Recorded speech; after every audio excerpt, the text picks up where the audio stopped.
Yes, I think we are like right now. Yeah, Pankaj, should we start recording also?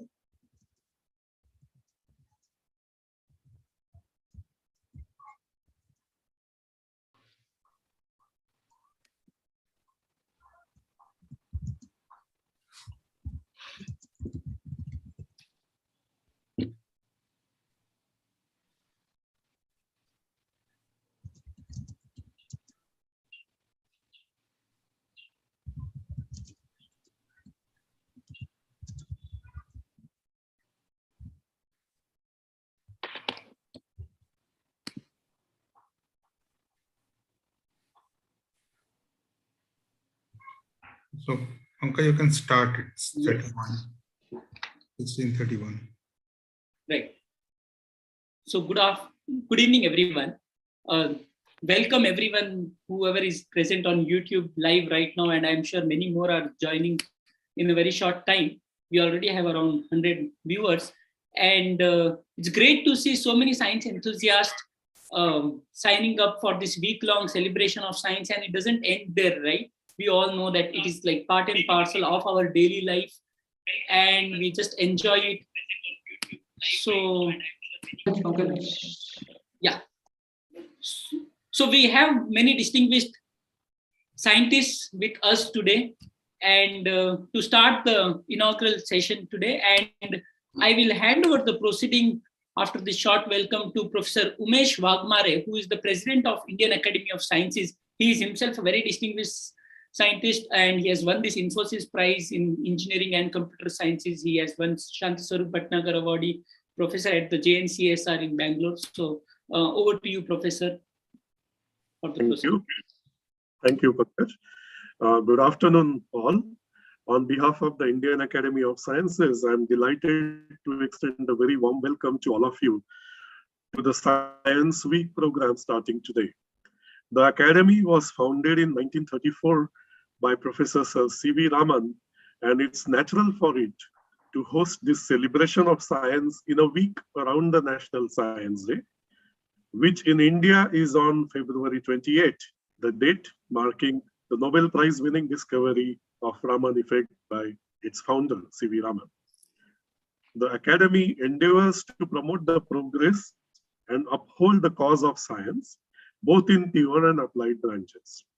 With significant contributions from its fellows, the Academy promotes original research and dissemination of scientific knowledge to the community through publication of 12 journals and its activities of organizing meetings, discussions, seminars, symposia, summer research programs for college students.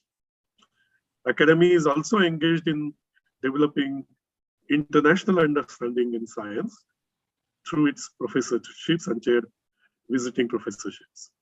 To strengthen the connect with industry and our society through capacity building and bringing about tangible changes in the practice of education in science and engineering in our country, the Academy Trust was set up in August 2014 under the aegis of the Indian Academy of Sciences.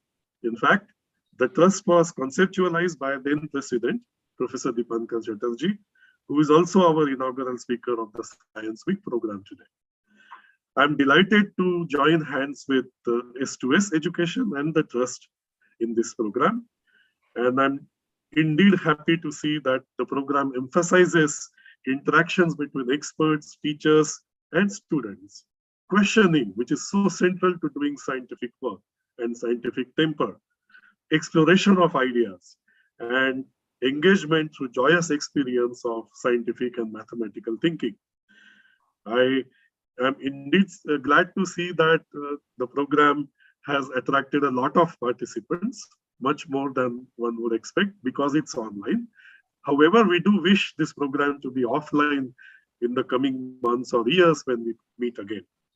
I wish you all an enjoyable and fruitful time in the week coming up from now. May I now request Professor Dipankar Bhattacharya, the Chair of Science Outreach of the Academy Trust, to take over and introduce the program, the trust, and also the speaker, please. Thank you, Umesh. I'm Chatterji, not Bhattacharya. Sorry. Oh, I'm sorry, Dipankar. That's okay. No issue. There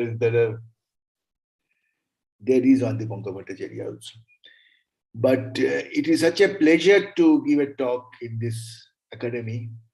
Sorry, Dipankar, I requested Tirthankar to introduce you. So Okay. before you start, that's when I said You wanted me to start. No, I said Tirthankar Bhattacharya, not Dipankar. Oh, I'm so sorry. It's all right. Thank you, Professor Waghmare.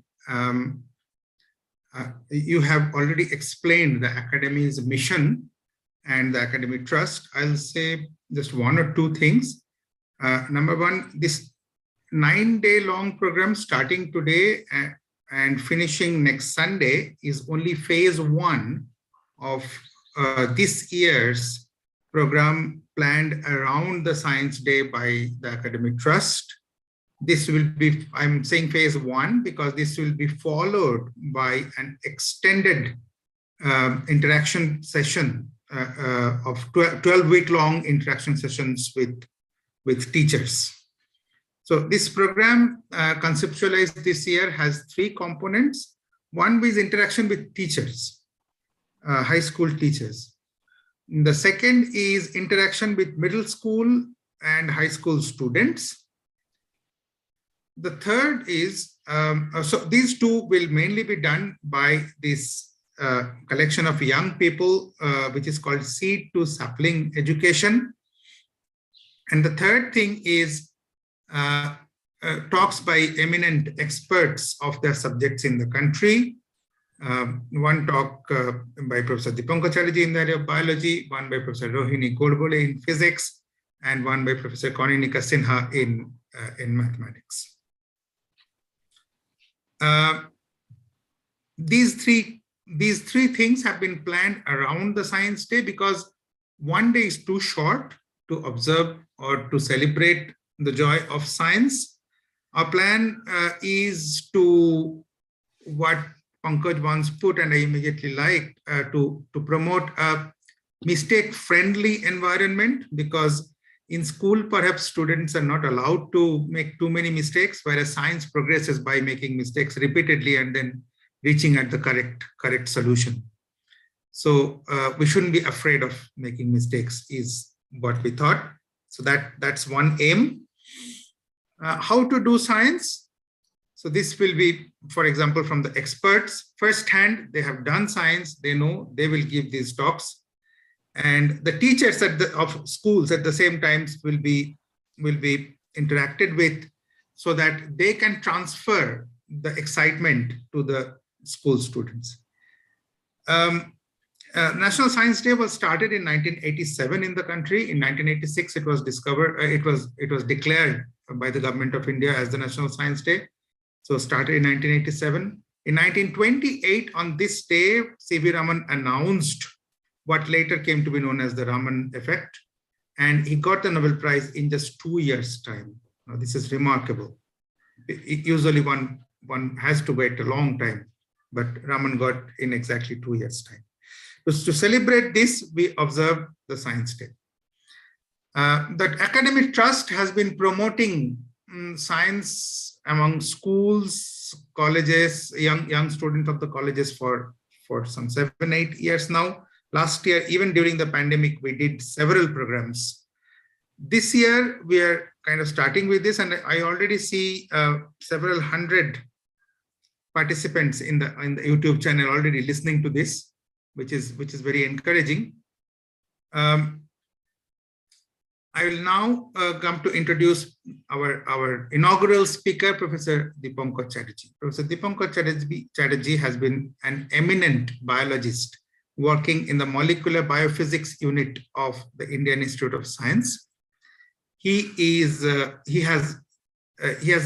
umpteen number of awards under his belt, so I'll mention just a few. He's a fellow of the He's a fellow of the World Academy of Sciences. Apart from the Shanti Swarup Bhatnagar Award, he is a fellow of all 3 academies in the country. He was awarded Padma Shri in 2016. So we have an eminent scientist among us today to tell us about chance and necessity. Now, I think this is a very interesting topic, chance and necessity. This reminds me of something I once heard about Sachin Tendulkar, that is in the context of Sachin Tendulkar, namely that a talented person is someone who who has great ability to do something and can do that. Maybe does that, but maybe does something else as well. But a genius is someone who must do what he or she is destined to do. So this chance and necessity kind of reminds me that, but more on this topic from Professor Dipankar Chatterji. Professor Dipankar Chatterji, the stage is yours. Thank you very much, Dipankar. I'm sorry for the confusion. In this forum, we have several similar sounded names. So Shubhankar, Dipankar, Dipankar. So that is, it's very rare to have that. Anyway, thank you very much, Umesh, Dipankar, and everybody else to call me for this inaugural talk. I'm very closely associated with academy, closely associated with trust, and it is an honor to speak in this occasion. What I'm going to speak about now, I share my screen. Can I do that? Yeah.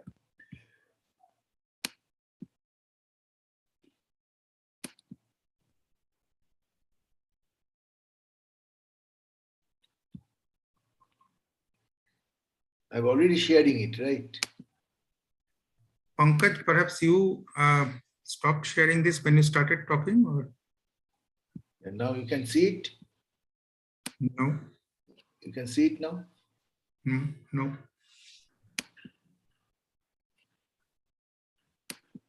Pankaj, try removing the spotlight. I'm already sharing it, right? I think you were sharing it. It might have been Pankaj who perhaps disabled it when he started speaking. No, it's not disabled. It's Okay. You disabled it? no. No. So Pankaj says no. So Dipankar, you have please try one more time.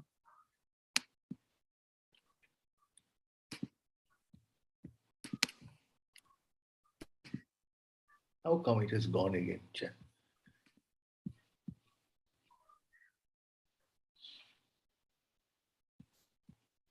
It has again gone or what?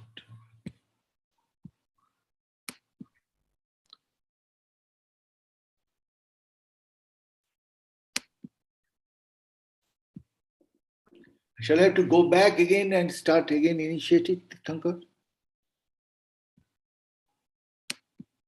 No. I don't think so. Just click on the green arrow at the bottom. I'm trying to do that, yes. I'm not able to see my screen.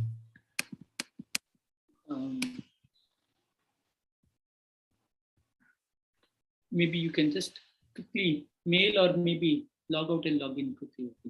I do that, I log out. You have to remove me from again. I'm sorry for this again, because it was all there in the screen. I put it in the desktop.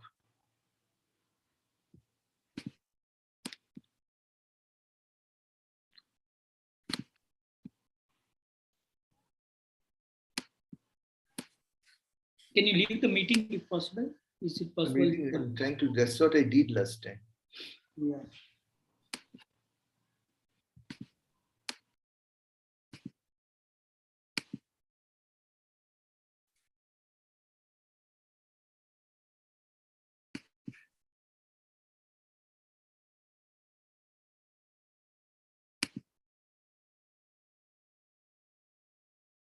Right. So while Professor Dipankar Chatterji comes, maybe we can just quickly tell the events which are lined up and for whom those are meant. So we will have a couple of exploratory sessions for students where you can play around with materials at your home using simple materials. We will share those details of the materials. And for this session and for all the upcoming sessions, please not just feel free, but you are very strongly encouraged to participate through YouTube live chat feature. So many of you are already using that feature and posting some comments, but when the speaker starts the session, professor starts the session, please feel free to post your questions in the live chat feature, and we will take all these questions towards the end. So we have a lot of time just for the interaction towards the end with professor. And if you have any other questions also, please feel free to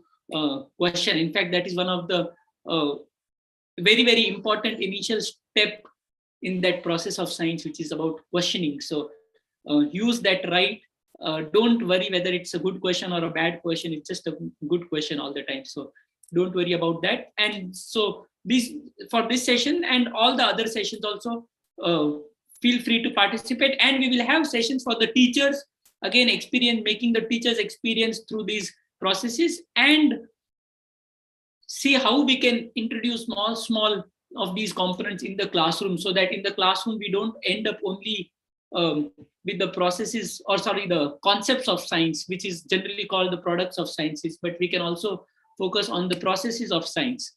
So we have a couple of sessions planned for the teachers. And as professor mentioned, that we will have 12-week long workshop for all the teachers.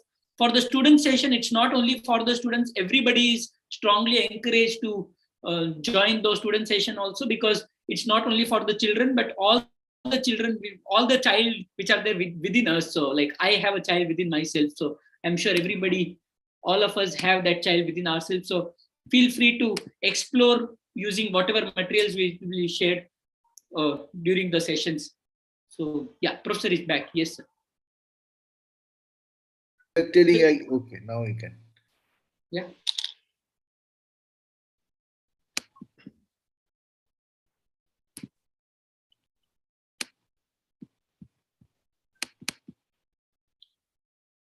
You can share the screen now. Can you share the screen?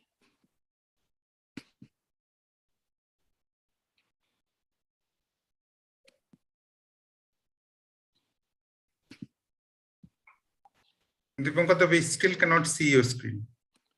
I'm not sure what is happening. Do you see that green color button on the bottom? I can see everything. I have done it. Launch meeting, I'm doing it. It's not launching now. Maybe you can just quickly mail us. No. You are already in the meeting, Dipankar. In the bottom of the screen, you may see a green small rectangle. I have seen that I did that, but it's just not taking it. Okay, just email us. Email me or anyone the file.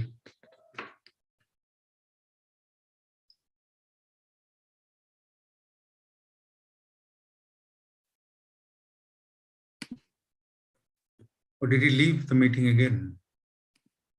No, he's there.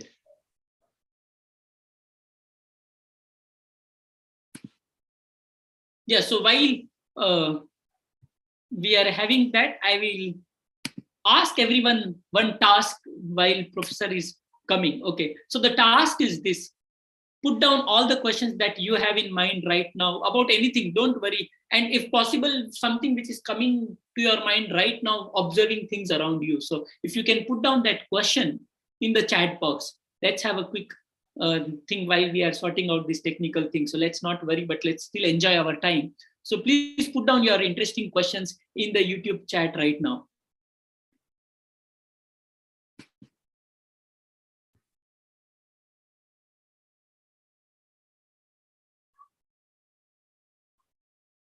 Let's see, I'm at the YouTube chat. Whatever interesting questions come up, I'll read out a few of the questions.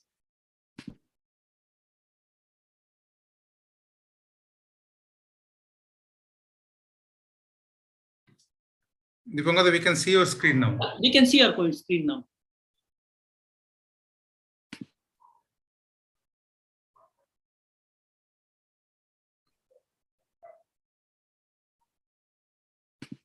Yes, perfect.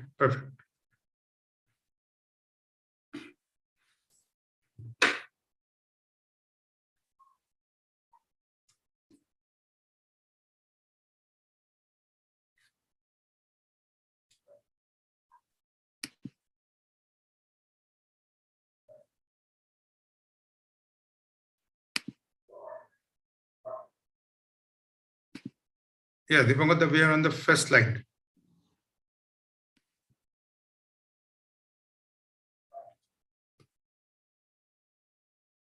You're muted, sir. Is okay now? Yeah. Yes, perfect. Okay. Perfect. Okay, now this talk, I have made it the following way because of large participants as young students. And I want to tell you few things, and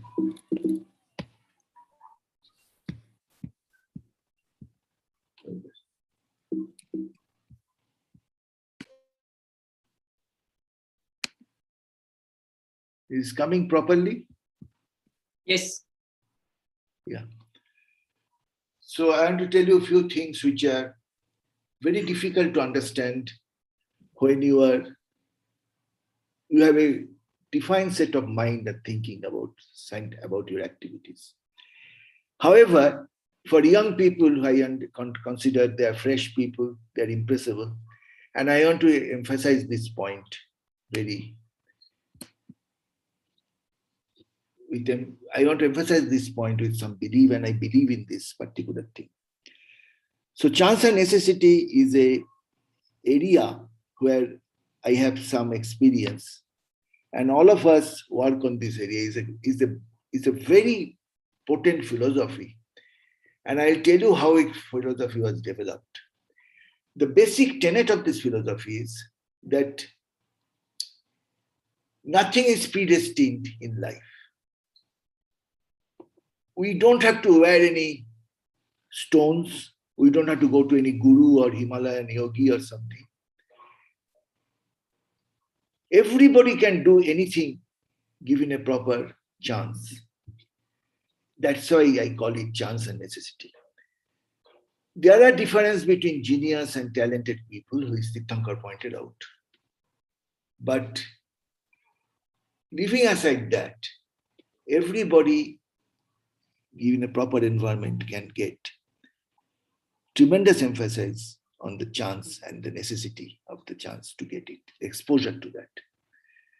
So that is the whole basic concept on which I'll keep my lecture, and I hope students enjoy it.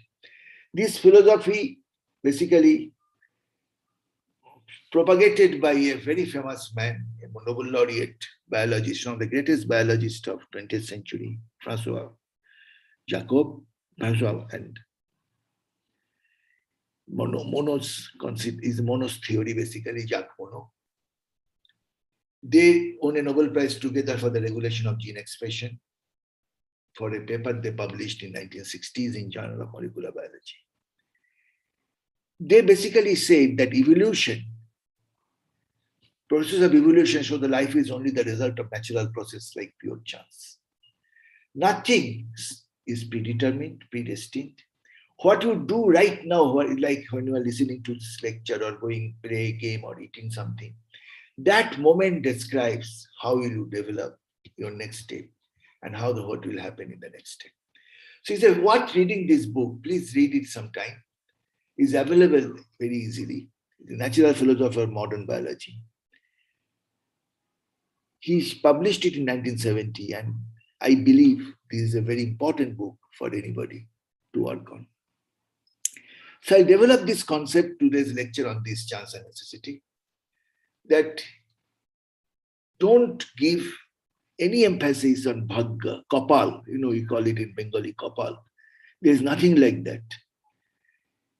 Your chances are very important in life.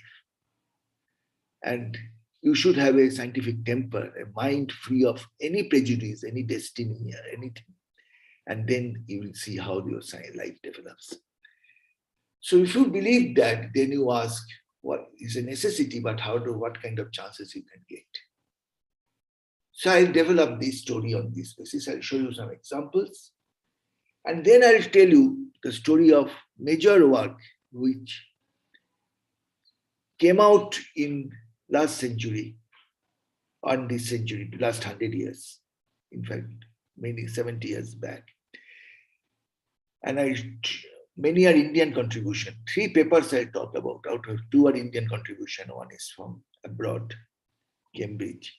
And I'll show you how they changed the biological concept and try to connect it with the chance and necessity. So that is my program or the talk today. And I'll ask the students, if you have any difficulties, you can ask questions, I'll answer you. So please remember that controversial topic to start with. I apologize if somebody believes in destiny, have put in a lot of stones, or your parents told you to follow that. But I think it is not right, completely not untrue. Principles of vaccination was discovered accidentally, and I have written here already, Pasteur, when he accidentally inoculated chickens with old culture of chicken cholera bacteria and found that these chickens did not die when inoculated with fresh culture several weeks later. However, fresh cultures kill the chicken that has not been received or attenuated culture. And he said, very famous statement, chance favors only the prepared mind. So the mind should be prepared, and this is the necessity. How to prepare the mind?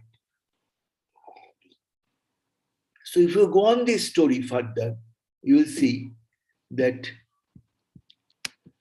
even penicillin discovery was absolutely by chance. Returning from holiday in September 3, 1928, Fleming began to sort petri dishes containing colonies of Staph aureus, bacteria that causes boils, sore throat, and abscesses. He noticed something unusual on one dish. It was dotted with colonies, same for one area where a blob of mold was growing. The zone immediately around the mold, later identified as a rare strain of penicillin, and was clear as the mold has stage. He immediately understood that he secreted something that inhibited bacterial growth. So what he said, that I have been very important for young kids to understand this, that I am trying to point out that in our life, chance may have an astonishing influence. And if I may offer advice to the young laboratory workers, it would be this: never neglect an extraordinary appearance or happening. It may be usually this, in fact, a false alarm that leads to nothing, but maybe on the other hand, maybe the clue provided by fate to lead you to some important advances. So these are the glaring examples of the chance. So I will come to that now and tell you that if that is the case, if I put so much emphasis, what kind of chance we can give it to our students, our young minds. On the other side, people also make joke about it, that success is nothing but talent plus luck, and great success a little more talent and a lot of luck. These also say that luck is of course there, which is one can connect to destiny, but purely speaking, one should not talk about luck when you talk about destiny. So how can you give chances to the young people? So now on, I'll tell you what we have done in this country, and then I'll talk about scientific papers. We should maximize the chance because that's a necessity, right? If that is a necessity, what kind of chance we can give it to the students? Germany, Europe, see, there are education in Germany and North America are very different, in US particularly. US believe in sponsoring your own education through loans and banks and things like that. And then you pay back when you develop your education, you develop your career. Whereas Europe believes in subsidizing, almost free, and they make it very affordable. It's a small country, they can do that to our society. They also have a program which is called Lindau program, where all students can get into a resort with their very established Nobel laureate and scientist. Stay with them, they can discuss anything, any pressing global problems, discuss any soccer or anything. But Lindau Nobel laureate meeting is a very famous meeting. Some Indian participants are also there from DST. They go, DST sponsors some students, Department of Science and Technology. And so there are various modes. What government of India has done about it is a question to ask. Scientific temper was a very important concept in India, need of the hour. Many people talked about it, but the most prominent one was Nehru, our first Prime Minister. When he was delivering a convocation address in Allahabad University in 1946, he said it is the science alone that can solve the problem of hunger and poverty, of insanitation and malnutrition, of illiteracy, and obscurantism, of superstition and deadening customs, of rigid tradition and blind beliefs, of vast resources going to waste of a rich country inhabited by starving millions. It's a beautiful English. He was an atheist. He did not believe in his action, in his policies, particularly in case of science. He never believed anything about destiny or predetermined or certain trust in kind of rituals. He believed that it is a scientific temper which we have to propagate, and if we can develop through various programs, we can develop a country firmly established on scientific principles. And that is called scientific temper. It's the need of the hour. He established March 22, 1957, governing body of CSR in New Delhi, the 29-member body set up in 1942. There are a lot of questions happen after that whether they're doing the job. I am not going into those. The aim of that is to create a situation where we can have a scientific establishment in the country. And remember, 1957, within 10 years of our independence. You'll be surprised to see that Nehru was very strongly committed to promoting science in India. And Science Day is very important for us to keep him in the scenario, to follow his dictum and to follow his contribution.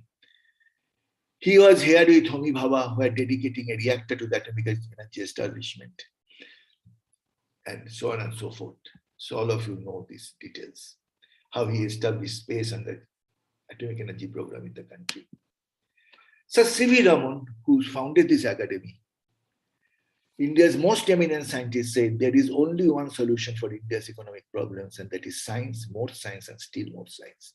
There is no alternative to that. So, keeping that in mind, I ask the question now, what we can give it to the students so that they can get the chance and develop themselves for doing science. Can we deny chance to such a young population to explore the world of science and make India a leading nation in terms of production of knowledge? So we have to give the chance to the students. And who were the starving millions? I'll show you some example. Here, I am not addressing starving million. I'm very sorry for that, because at the village, in the remotest village in a corner, our all aim to reach the people is getting very difficult. We are not, even for vaccination, we took close to 2 years to vaccinate more or less large amount of adult people. So, you know that it is very difficult to get into that, break the barrier of poor people. But up to a certain point we can make a beginning. And that beginning was thought of long back, before most of you were even born.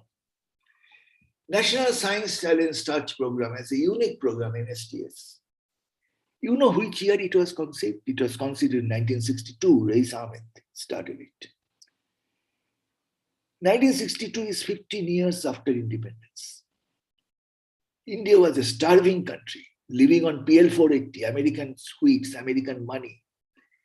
We are begging with a begging bowl, we are roaming around.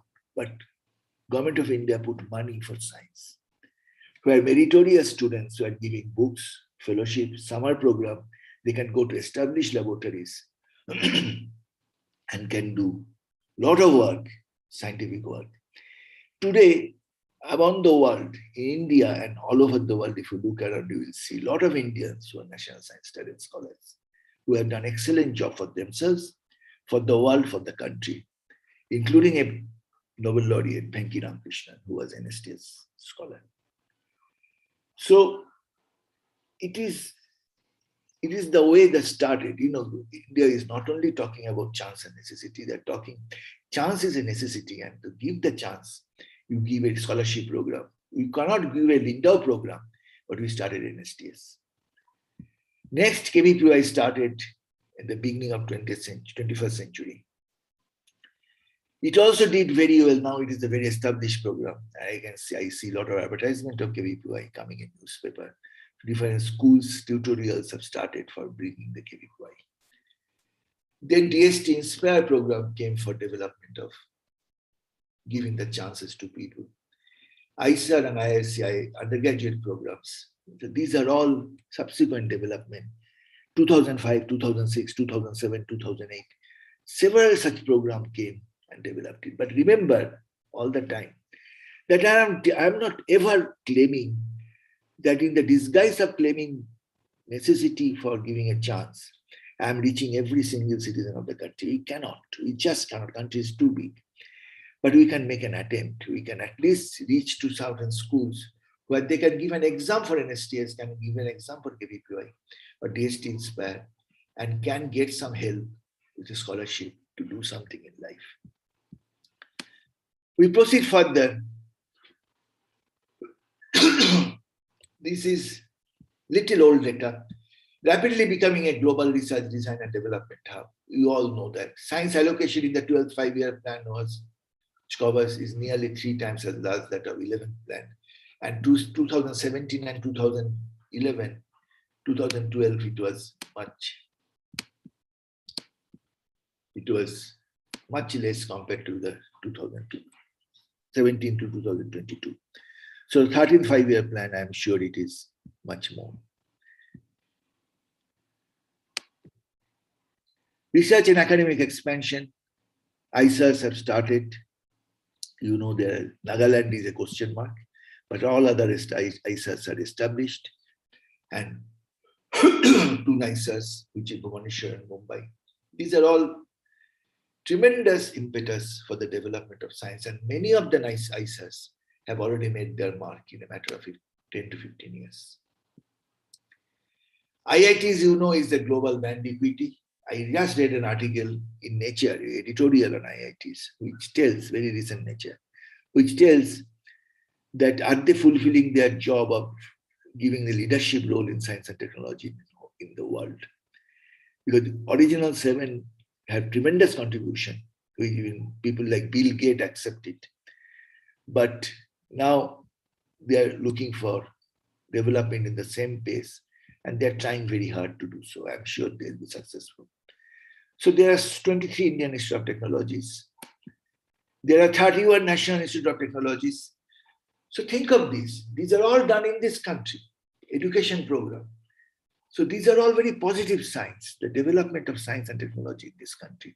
So it's on a science day, in the week of Science Week, we should sit back and relax and think of it and deeply think how much we have contributed for the development of science and technology in this country.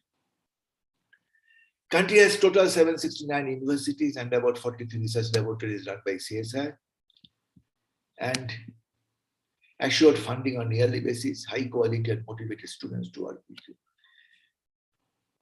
When I look back, I see there are a few very unique things that we have a lot of problem of funding. We criticize a lot about Government of India, but funding is assured. Your salary is assured. Minimum basic funding you will get from the laboratories. And also you can do your work. You get students who are paid, who can stay in a hostel, which is Government of India take care of it. So there are a lot of positive things, and these are the advantage a person wants to pursue science can get it. Inspire faculty scheme, which is started by SCRB. They have key features of consolidated salary and return fellowship also you get from Ramanujan Fellowship, Ramanujan Fellowship. So Inspire faculty scheme is another thing which DST, Department of Science and Technology, started. So these are the programs which are ongoing and doing a wonderful job in the country. Basic Biomedical Research Fellowship, Welcome Trust DBT, Early Career, Intermediate, Senior Fellowship. There are different ways you can give it, and they give a lot of money. Now the money has increased, contingency and other things. So it's a very, very important program. Again, it started by Department of Biotechnology, getting connection with Wellcome Trust and giving money for the development of scientific program in this country.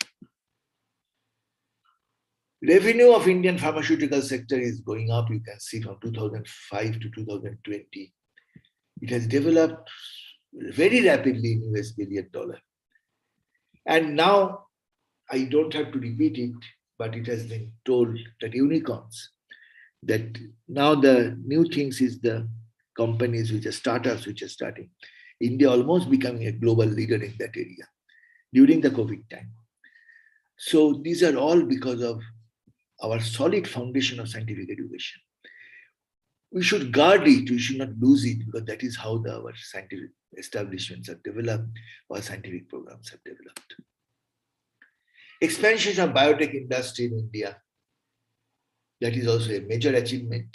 And if we go ahead and look at it, we will see that they have developed very well. So several such programs, and I enlisted few ones, but there are many more now. What is this Indian standing after all these years, after so many years? In the 75 baras ka Amrit Mahotsav, 75 years of independence. What we rank? Now we rank 9th globally in scientific publication. 12th up, I don't like very much on this rank, this value changes and different way you look at it. So don't take it very seriously, but it is nothing to be ignored. It's pretty substantial. All because of founding fathers thought of science and technology as a very important component for the development. What are the needs? Increase the number of fundamental publications to get into the top. I believe I'm a fundamental scientist, practicing fundamental scientist. I practice science which is fundamental, and many of you are all. Emphasis on quality, excellence of teaching capacity, target to become a superpower, and brain drain to brain drain. Brain drain to brain drain, there was a movie before, you remember, Swadesh, long back it movie came. Very interesting message it gave, that people come back why? And people come back for two reasons, family compulsion or funding and opportunities in India. The question mark comes, if we come back, do we have funding and opportunities? Things have changed, now many people are coming back. So this is in nutshell, the story of chance and necessity, which I thought I'll talk about. And in the light of this now, I will just tell you, think of it, I'm talking about 1962 National Science Talent Program. It was 15 years after independence. But during that time, within that period, in 1950s, India made two major contributions in the world of science.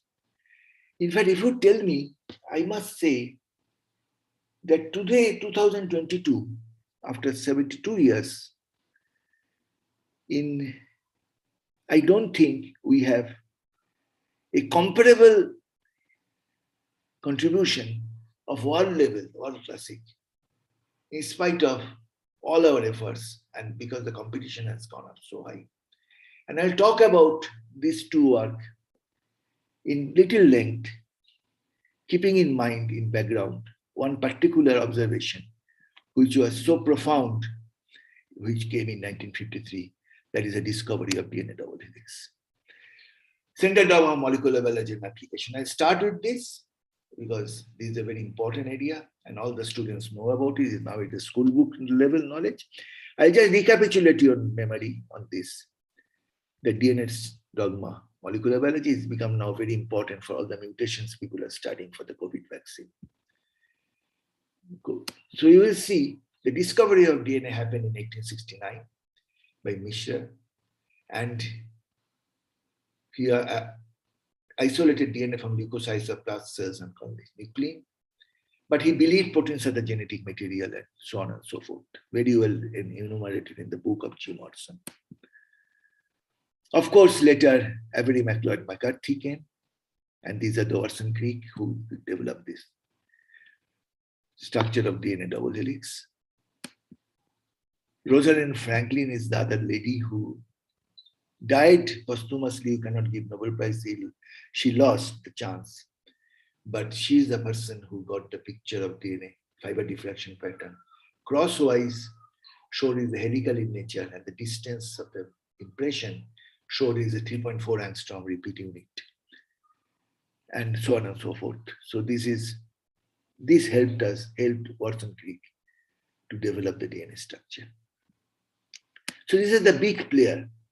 Francis Jacob, he wrote the tall Florida long sideband creek when he gave a talk, looked like the Englishman seen in illustration 19th century books about Phileas Fogg of the English Opium Eater. He talked incessantly without evident pleasure and volubly, as if he was afraid of he would not have enough time to get everything out. Going over his demonstration, again to be sure it was understood, breaking up his sentences with loud laughter, setting up again with renewed vigor at a speed I often had trouble keeping up with. Creek was a dazzling. Amazing personality. If you look at the book, G. Watson wrote about Francis Crick. I have the book with me, where Watson writes that Francis Crick, now there is an institute about him, Crick Institute in Cambridge. Greatest mind of 20th century. He's a physicist turned biologist. Watson said Crick was very worried when he was a young boy. He was worried that everything will be discovered by the time he will develop. He will become a scientist. So he thought everything will be discovered before he grew up. It did not happen. DNA was waiting for him. And he did the first fundamental discovery. They proposed in 1953 and Nobel Prize was given in 1962. Unfortunately, Rosalind Franklin died in 1958 and Nobel Prize cannot be given posthumously. This is Watson and Crick with their model, and very interesting story about this model. And this is a classic picture where you see Maurice Wilkins, the other winner, who got the fiber diffraction pattern along with Rosalind Franklin. Perutz, Francis Crick, Steinbeck, J.M. Wilson, John Kedrew. These are hemoglobin. Linus Pauling was obtained his prize of peace, second prize. He did not attend that meeting because he was on Vietnam War demonstration. Hemoglobin myoglobin structures were Max Perutz and John Kedrew. And this middleman is the author. I don't know those who read English literature will remember him, John Steinbeck. He wrote that famous book, Race of Wrath, Mice and Men, classic books. So this is a very classic picture, 1962 Nobel Prize picture, where all the luminaries were sitting together, standing together. So this is the paper, 1953, page 737, Nature. Very simple sentence. He starts the paper with used to suggest the structure of DNA. It has novel features which are the consideration of considerable biological interest. This paper people consider is one of the humble way of writing scientific papers. You are writing a paper of 900 plus words, which will change your way of thinking biology, make an enormous change in the way of thinking about biology. Yet, he writes so humble that has novel features with biology. So, talking less and is one of the things you learn from this particular paper. And just make the points which are important for this. This is the paper originally, April 25, 1953. And at the end, replication is such an important point for DNA double helix. That it never stops, it never dies, it goes on and replicating. Double strand separates single strands. Another strand comes over it. And this is like a river, it flows and flows and flows. And that point they maintain in two sentences. It has not escaped our notice that the specific pairing we have postulated immediately suggests a possible couple mechanism for the genetic material. You are making the most important statement of the century in 3 lines with the most humble way of writing. Amazing. I don't know how they write like that. So this is the paper I was telling 1953. There are certain dogma in this paper, which Crick himself only said. What is the dogma in this word? DNA to RNA, RNA to protein. This is the basic biological question. He handled it. How the proteins are made. But the dogma, he named it Center Dogma. Why he called it dogma? The paper was published in 1957 or 55, I think 57. He said once information has got into the protein, Crick's own writing. It is his handwriting. It's a type, but this is all his handwriting notations. I got it from a slide. Once information has got into a protein, it can't get out again. Protein can never go back, but never protein to DNA or protein to RNA. So once DNA to make RNA, it can be reversible. But when it goes to RNA to protein, the information of the DNA, what is there in the DNA bases, sequence of DNA bases, which we carry ourselves. Even now, politicians also talk about your DNA is different than mine. etc., without knowing what does it mean. But those DNA are making it to protein, RNA and to make the protein. But once it gets into protein, is locked in, it can never come back. So that is called dogma. So therefore, the paper was sent, is called Center Dogma of Molecular Biology. And 1958, DNA to RNA to protein, how the complex makes it protein. And proteins determines the life development, everything. So DNA is a base sequence, makes it RNA, RNA makes a protein. This base sequence, I'll quickly show you that there are certain dogma have some controversy, some editing mechanism are not can be discussed by DNA making, but this is little developed subject. I'll not talk about it further. So there are sugar, there are 4 kinds of bases, pyrimidine and purine. The structures are given. I don't want to bother you. Most of you know about it. But this is the structure which goes through. There are 2 hydrogen bonds and 3 hydrogen bonds, beautifully line up. And this one base you change, you get a different codon. And if you have a different codons, you get a different RNA and different proteins. And there is a Chargaff's rule, which ATGC specifies should be maintained. So these are the helical parameters. There are groups, major group and minor groups. There are translational factor, number of base pair, twist, etc. So on and so forth. So stability of the DNA is discussed here very well by how do you stabilize. DNA double helix is formed by the hydrophobic interaction, basically, that you 2 strands which are hydrophobic in nature come very close to each other, and the phosphate group, which is on the outside, is hydrophilic, remain with the backbone of the structure. So on and so forth, it goes on, DNA structure. And these are the base pairing schemes, which has Hookstein pairing, Orson-Crick pairing, and different concept you can develop from this model. And all these DNA are packed in a bacteria, and they are packed beautiful way following a chemistry. But the basis of the chemistry lying on the structure of the DNA.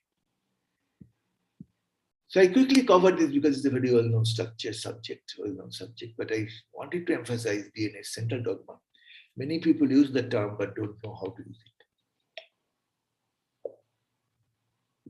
it. And where from it came, it was developed, it was conceptualized by Crick himself in a lecture in 1957, paper in 1958. In 20th century, DNA biology has revolutionized. Today, we can manipulate DNA, modulate its expression, and alter its function. But for protein biology, it is just the beginning, and Ramchandran plot is the pioneering step in this regard. Today, even branch of protein biology is under the influence of Ramchandran plot. And fortunately, the credit for this invaluable tool goes to the Indian scientist, Professor G. Ramchandran. He is from University of Science, Madras University. Why I am bringing him here? I told you that I'll talk about 3 papers, which was developed from India in 2 papers out of which from India, 1 Orson-Crick I already discussed. There are many papers which are published, but I have tremendous emphasis on these 2 papers because fundamental contribution, if you consider, these are the other 2 papers which came from India, and particularly when India was struggling to give chance to people because it was necessity as I started, but yet they are achieved so much in history of science. Ramchandran plot first started from structure of Ramchandran plot paper came little later, but structure of collagen, which is a triple helix, which is a nature paper, 1954. 1 year later, double helix paper. You remember it was 1953 by DNA double helix. This paper came in 1954. It is little longer than nature double helix paper. And for the importance of this paper, he showed that proteins are made of, it was discovered in 1838 by Berzelius. It is a biological polymer comprising numerous amino acids linked exclusively to peptide bonds between a carboxyl terminal and amino group and adjacent amino acids to form a long chain, define a side group, and each amino acid is protruding from it. So side groups are protruding from it. So there are 3 characteristics which are bond length, bond angle, torsional angle. I'll show you it in my next slide. Bond angles and bond length do not vary to a significant extent, but make a torsional angle more significant parameter. And this is the bond length and bond angle, I can tell you. This is a peptide unit that is CONH. This is a peptide unit. What is important here, that if you draw on the plain paper 2 dimension, this is C double bond O NH. C alpha with the side group, CONH, C alpha. But you remember in college organic chemistry, or school, I think now, you learn about ketonyl tautomerism, 1,2 shift, hydrogen shift. So this hydrogen, there is a resonance here. So you can, this hydrogen come here, make it a single bond and make it a double bond. So this, therefore, because of this tautomeric shift, hydrogen can come here, it can be a double bond. Because therefore it has a double bond, it is a bond length and everything has a double bond character. What it gives you have a double bond character. Double bond character means it will have a restricted rotation. Because single bond rotate freely, so there is no stereochemistry. But you have a double bond character, then you have a cis-trans geometry. It is exactly happens that way. So if you have a double bond character, the rotation. So if you would consider, therefore, the peptide bonds are planar, C alpha NH, C alpha CONH, C alpha. These forms, these are the C alpha, I put A in a plane. And therefore, it gives a restricted rotation. And therefore, the torsional angle becomes very important here, the angle between two planes. So these are the bond length and bond angles. You can see this is 1.51 angstrom, typical single bond between CC, whereas CN, because of a double bond character, it has reduced to 1.32, whereas the perfect double bond 1.24 angstrom is CO. As a result of which you have a torsional angle, which is very important, which is the angle between these two planes, which I'll be showing you. And they are the most determining factor of the stereochemistry. They are called phi and psi, torsional angle phi and psi, and they give rise to different orientation. The side groups comes very close to each other. As the side groups comes very close to each other, there is a clash. So you can see here trans-cis, there is a, if they come cis, because of the side groups are of the C alpha, they have a steric crowding, steric clash, and therefore they are allowed conformation, they are disallowed conformation. And Ramchandran painstakingly went and found out in a series of proteins, peptides, what are the allowed conformation, which is disallowed conformation. And he showed there are certain angles which are allowed for beta sheet, alpha helix, and left alpha helix.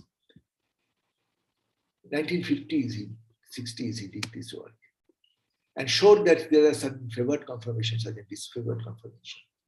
And he told how this is a famous Ramachandran map, which is now a part and parcel of any protein structure you determine. You have to do Ramachandran plot to tell people that yes, your structure is right. These are alpha helix, beta structure, etc. You phi psi angles, alpha helix has a -57, -47 phi psi angle, which is a uniform phi psi angle continuously, which emphasizes the regular repeating nature of the structure. So that goes on.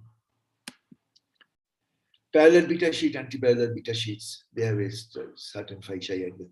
So all this is telling people who are not exposed to it that there are certain, not all orientations are allowed. It's not a single bond, peptide bond. So it's not all orientations allowed. Some are allowed, some are not allowed. And these restricted rotation come because of the torsional clashing of the side groups, steric crowding. And this gives rise to certain allowed conformation, gives rise to unique nature of this three-dimensional structure of the protein, which is so important, even true now, to satisfy everybody. So application of Ramachandran plot is very important verification of structures. Once the structure is determined by any method like X-ray crystallography, NMR, Ramachandran plot can be plotted and then be verified. And this is, what are the implication of this structure? That you make a structure, you understand, you get the crystal, you have to find out whether the structure is valid. Then you want to find something, interaction between two proteins. Are those structures interaction possible? If they are possible, will they satisfy Ramachandran map? Will they satisfy Ramachandran diagram? So these are the mutation issues, thermal stability. Many people did many work on this thermal stability. Then you try to see the study of multiple conformation. Many amino acids are known to exist in multiple conformations. Ramachandran plot can be used to predict free energy values of different conformations of amino acids. So many substitution you do, and you try to see if the substitution is proper or not. Whether you go inside surface of the protein or inside the protein, all your substitution, all your interactions are allowed or not. You have to first job is to see whether Ramachandran plot is satisfied. When you design a drug, you have to see how the drug is designed. And if the drug is designed, is it satisfying the Ramachandran plot, whether it is violating the Ramachandran maps. If they do it, then you are not right on this matter. So you understand the profound influence of this structure. DNA structure, the DNA double helix 1953 Nature paper showed what is the uniqueness of this structured double helix and how Center Dogma makes protein. How the uniqueness of the structure can propagate the synthesis of RNA and protein out of it. Now, once you get the protein, you like to see what is the protein conformation. And when you get the protein, you see some certain conformations are allowed, certain conformations are not allowed. Not all proteins, if you want to do the structure, you get any structure you get, you think it is right. It is not. Some structure has to be right by the definition of it. They have to satisfy Ramachandran map. So today, therefore, it has a profound influence that which are allowed, which are disallowed conformation. And for most fundamental discovery has been made in biology in last close to 70, 80 years. And it is a pure Indian contribution with a minimum input, but maximum dream and the necessity to do so, which scientists understood. Ramachandran plot now go for protein modeling, drug designing and docking, protein designing, future prospect, mutation analysis, thermal stability, protein folding, protein interaction. In fact, we have seen that same amino acid can have substitution of the nucleic acid bases can give rise to same amino acid. But your rate of protein synthesis, rate of RNA synthesis intermediate can be different because of the synonymous codon mutation. And all those can be explained to the point of view of the structure of the macromolecules. So this has so I have already discussed two things. One DNA double helix, another is the Ramachandran plot, second Nature paper. But the last and third one will be something entirely different. Again, a very profound finding, tremendous influential finding in medical biology, medicine. Not many people know about it. In fact, doctors of this country do not know about it. But it was done in Calcutta by a famous man called Shambhunante. He was alive for 70 years, 1950 to 1985. Very loner, single-handedly worked. He used to work in Nilratan Sharma Medical College, come back after working hours to Bose Institute, Calcutta, and work on cholera.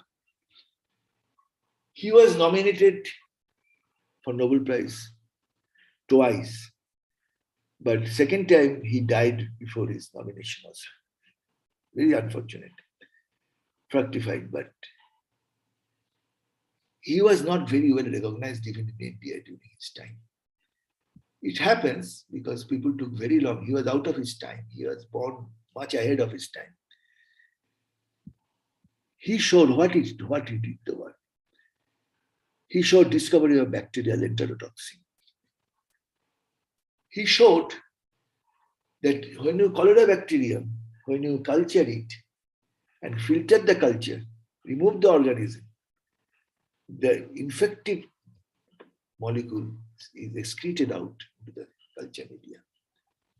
And that is called, I'll show you, enterotoxicity of bacteria-free culture filtrate of Vibrio cholerae. Again, Nature 1959, 1533, so one page, again one page paper, single author paper. Volume 183, one page paper, like double helix. No less important, enterotoxicity of bacteria-free culture filtrate of Vibrio cholerae. And he showed that if you culture it and then you filter it, filtration, mucous membrane, effect of loops for animal model, denudation of surface epithelium and disappearance of villi, infiltrate the mucous membrane. I'll ask every student who is sitting and take a note of this paper. Double helix paper you have taken note of. We have taken the note of the collagen paper. You will see enterotoxicity of bacterial feed culture filtrate of it. What profound influence this paper has made for the bacterial life. Now people say that any research you do, cholera, any research, there are thousands of research being done all over the world. If you trace back, you can develop a tree. Every single paper started originally from Shomunath, this particular paper contribution. That's why I took it as a glaring example of importance of scientific literature came out from this country in the most difficult time. Other contribution and experimental study of action of cholera toxin is pathology and pathogenesis, mapping of cholera research and impact of Shomunath, they came later in current content. Activity of bacterial free preparation for Vibrio cholerae. So he was not a very high profile scientific, he was not publishing a lot, but such an impactful work that everybody knows what Shomunath they contribute. There is a bust now has been kept in Bosch Research Institute, but that is nothing. Even his children do not know that what contribution their father has done, this particular. So keep that in mind. A special issue of Journal of Current Science was published in 1919 in honor of the to which several eminent scientists and national international contributed. So how do I connect these three papers with chance and necessity? In the case of DNA double helix, the chance was enormous because it was done in University of Great Beach. There is no factor much of necessity. It was done because good people were there. DNA double helix structure has to be done, and they gave a lot of funding to them, and they appointed them, gave them a free room, corner. They roamed around, talked with Pauline's son, talked with Rosalind Franklin, talked with Maurice Wilkins. They went to the pub, discussed about the structure every day almost. Watson beautifully writes in his book on this. And there's a book called What a Mad Rush about Crick's discovery. And they came out. It was necessary, they got a chance and they did it. Other two cases which I discussed today, post-independent India, 1954 and 1959. It was necessary, but almost very rudimentary chance. But whatever chance they got, they exploited it and came up with a brilliant contribution which stood the test of time. So therefore, from 1962 onwards, after 15 years of independence, whatever chances India is giving to different sponsorship programs, scholarship, money, and laboratories and universities and IITs and NITs and CRBs and ICERs and NICERs, give them that these are very big support. And I'm sure with so much of support coming up, I'm very positive in this matter. More and more public funding, more and more primary remarkable contribution will come from people like you. I'll end my talk with a colorful program. It's IISc campus near the mathematics department. A few years back, this photo was taken after a rainy day. This path shows the glory of development of science. And infinite science, infinite ladder one has to climb. It goes on, but it's very colorful. So keep that in mind. Thank you very much. Thank you, Professor Dipankar Chatterji, for this wonderful talk. You took us through so many journeys. So, Tirthankar, you want to something? I have a couple of questions from the audience. Thank you, Dipankar, for this wonderful talk. We learned a lot, especially the contributions from India, which we have perhaps heard about vaguely, but your talks kind of brought it very clear to us. there are many questions, and Pankaj, will you read out the questions from YouTube? Sure. So one of the very common question which many of the participants are asking, what does science mean and when was science discovered? I am asking two questions at the same time. What does science mean and when was science discovered? I thought you will be a good person to answer this. Science discovery is a historical process. Every day, as I told you, every day you do science, you do something and you try to develop it rational way. You'll see that if you see a very famous scientific movie by Arthur C. Clarke, 2001: A Space Odyssey, you will see that how a bone shift a bone with which aborigines used to kill animals and eat them raw. From their bones, how the spacecraft was developed. He did it wonderfully, he showed. So science was developed.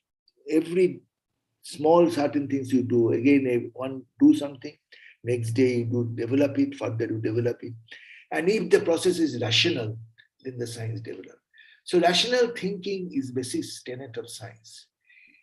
Remember, all the young students, you should remember this. Whenever you science you do, is very important these days because many things are happening which are not good for science.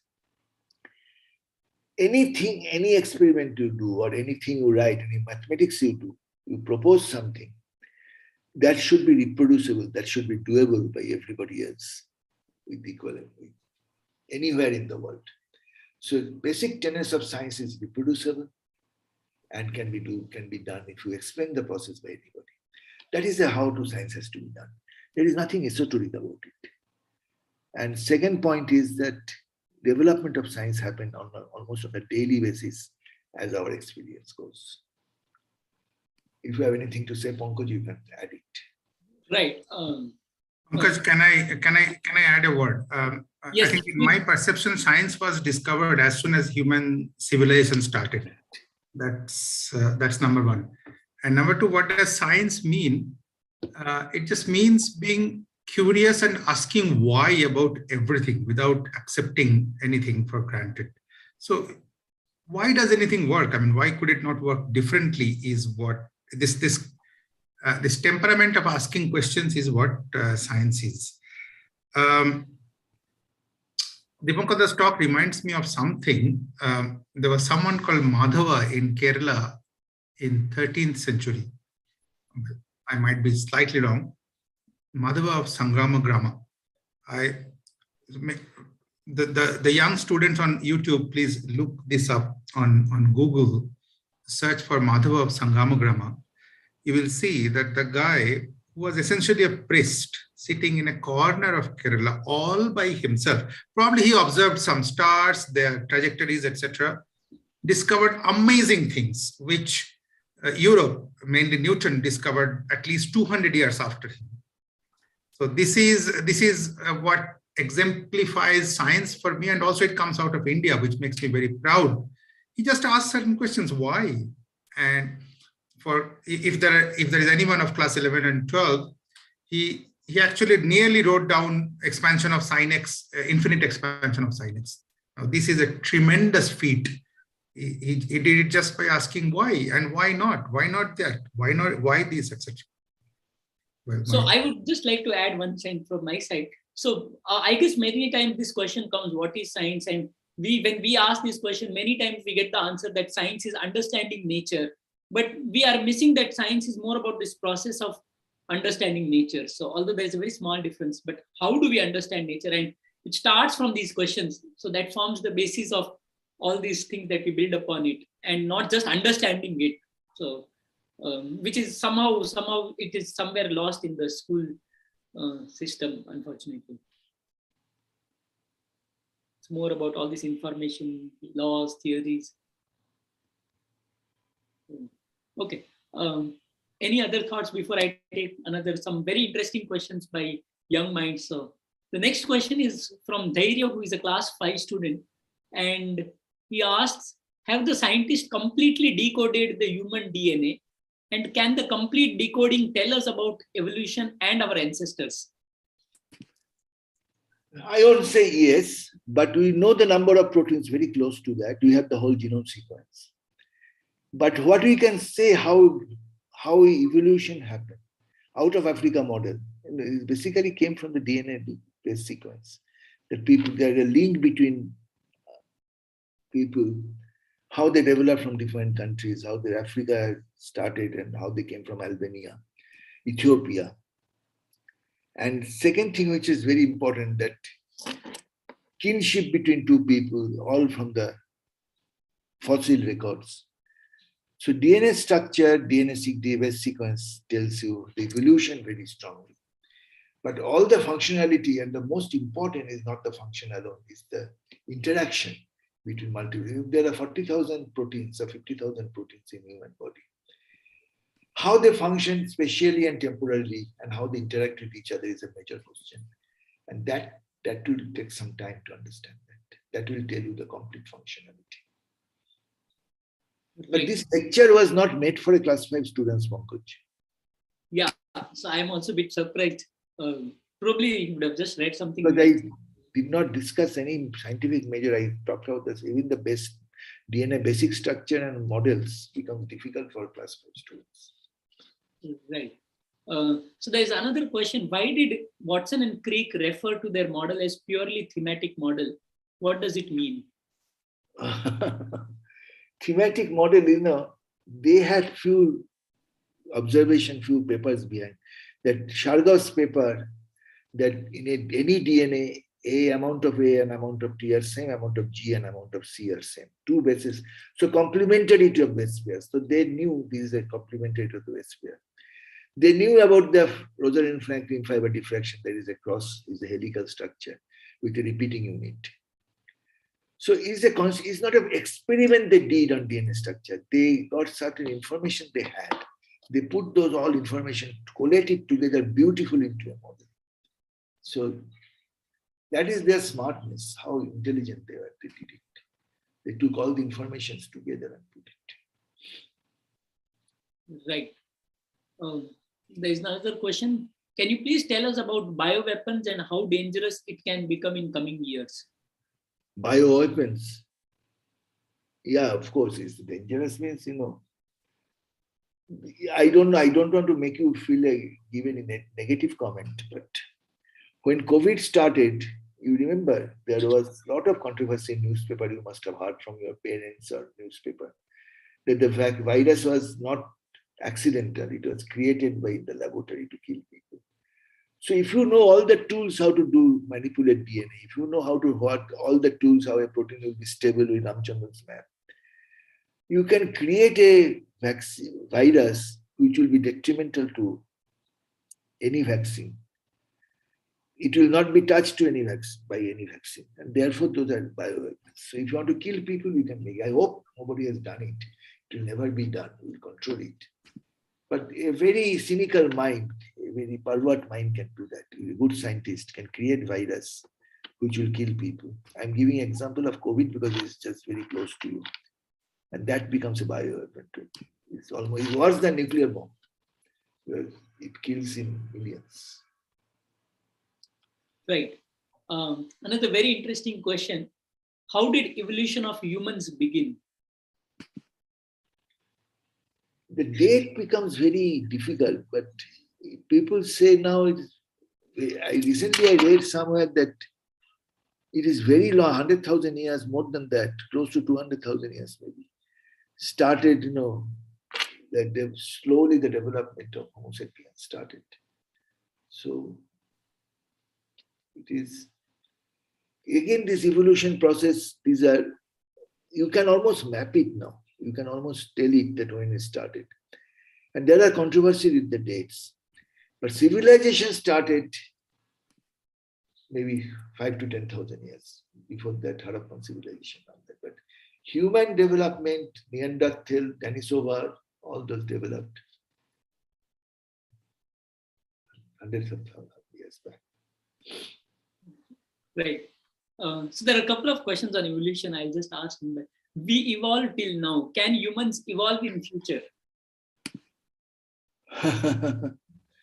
I don't see any reason to negate it, but very difficult to say these things that, what will be the shape, how will it look like another 100,000 years later. But more important question would be, will we be there or will be dying by fighting? So we should be sustainable. Sustain climate, will the climate sustain us? So these are all important questions which are need to be answered. Right. One last question about evolution. When does evolution stop? See, DNA, I told you, DNA flows like a river. It will never stop. It goes on changing, goes on mutating, but it runs DNA to another. It's like many people think DNA is God. It's going on and on and on and on and on. So there is no question of stopping it. In the life, everything. So it will go on. It will be coexistent as the universe goes on. Right. There is an interesting question which is related to both of us. So just for everybody's sake, I did my PhD from the same department where Professor Professor Dipankar Chatterji in the Molecular Biophysics at Indian Institute of Science. So the question is, from which place did Ramchandran make his discoveries? So maybe you can mention that. Molecular Biophysics Unit was started by G.N. Ramchandran in 1971. So he made this discovery from Madras. I should not say Bangalore. His all major papers came when he was in Madras. But after that, in 1971, he came to Bangalore and started on molecular biophysics, where both me and Pankaj work. Right. So now there are there are many questions. Does aliens really exist? So I don't know if you want to take. There are many questions on aliens, space, time. So. Alien, these are very hypothetical questions. You cannot say no, because I don't think we have singularity. There's so many space, so much people are still looking for. People, if it is no, complete no, people would not have spent so much money to send a spacecraft into the, and now, billions and billions of dollars they're spending to trace how the dark side of the sun looks like. They want to get a picture of the different radiations and things like that. So signals. So it is very difficult to say no. People still think we are not alone, we are not singular, but no proof yet. Right. So there are multiple questions on the space-related things. So if you are comfortable, maybe one or two we can take. Yeah, but okay. I think Dipankar would be better to answer them. Yeah. So why is the sun the only star that can be seen during the daytime?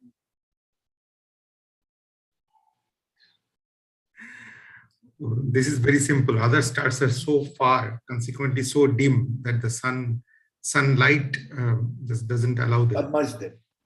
Pankaj, if I can try a short answer on that. So if anybody goes to the bottom of a well, even during the peak of the day, if anybody goes to the bottom of a well, you can actually see stars. It's not that the sun blocks out every other star. It is our vision, the human vision, which kind of gets bleached out by the rays of the sun. But you can still watch, even in daytime, if you go to the bottom of the well, and if you look up at the sky, you can see stars. So it is possible to see stars, yes, in the daytime. Right. So this reminds me of something exciting. When Einstein predicted that light actually bends in a gravitational field, this was unacceptable to many, because light always goes in straight line. How can light bend? But near a strong gravitational field, light bends is what his prediction was. Now, to experimentally verify it, one needed to see a certain star at a certain time, and that happened to be daytime. And so the only possibility was when there was a solar eclipse. So Eddington, someone called Eddington, British scientist, made a journey to South Africa to actually see it in daytime, see that star in daytime during solar eclipse. So interesting connection. Again, these young students can Google up these things and see the exciting story that gave an affirmation to Einstein's prediction. Right. This was remarkable. Right. There is another very interesting question. Is it possible to clone a human based on present knowledge of science? Yes, it is possible, but is it ethical or not? That's a good question. Right. So maybe I'll just put this question to audience, like, is it ethical to clone a human being? So although it is possible, but should we really do it? So that is a bigger question. Okay. There's The a next joke, one- or let me tell you a joke. People say, can we clone Einstein? So somebody replied, what's the point? You can clone, but you may get a bad physicist and a good violinist. Right. So what makes us human? Somebody from That is class. very philosophical. Yes, very philosophical. There are a couple of these black holes and stuff. So I'll still ask those questions. What's at the bottom of a black hole, and are there possibilities? Those are not. Any chance a parallel universe exists? Oh, Babs, yeah. These can be asked in Rohini's talk. Yes. Oh, yes, yes. We have an upcoming talk. Yes. Yeah. So so next Saturday at the same time, 4:30 to 6, we have a talk by Professor Rohini Godbole, and And she will answer all these questions. yeah, so her work all these years has been around these topics. So she is herself a very, very distinguished scientist and been part of the particle physics things for years. So, So I hope my talk was partly understandable to the students. yes, I think it was. I guess for some school students it might have been slightly advanced, but that was okay because the kind of questions we are seeing. So, and many of these, I forgot to tell the name and the class, but many of them were coming from class 5, class 6, class 8 students. So, so yeah, it was a nice thing. Okay, so it's 5:57. Should we take some more questions, or we kind of? I have to like inform something about the. Maybe you choose one more question, one last question, and then we stop. Yeah, I think that will be best. Okay, so there is a nice thing. Instead of a well, can we peep through a long tube and hope to see stars in daytime? So somebody has quickly thought about what Dipankar told. Why don't you try that as an experiment? Isn't that what science is all about? The question is fantastic. So let's do the science now. Great. In fact, that is one of the idea of this entire event, celebrating this event was definitely it's a very good thing to ask questions, but instead of expecting answers from somebody, why don't we try it ourselves? So I guess that was a good question to end the questioning session. And I'll quickly introduce the program for everyone. And before we formally close this event, and Let us thank Professor Chatterji for the wonderful talk. We were really fortunate to have him as our first speaker, and there were at least 200 participants on YouTube. I saw that, and more than that at some point of time. Yeah. So I'll be happy after listening to this talk if they stop using stones. Stop using stones. Okay. Because in PhD interview in IISc, I used to ask this question at a department. Students used to come with 3 fingerful of stones. I said, what do you do? And they're smart. They used to say, no, my grandmother has told me. So I can't react then. I see. Right. That is the purpose of these talks, to promote scientific culture rather than stones. Yes, sure. So thank you very much. Thank you very much. And it's a pleasure.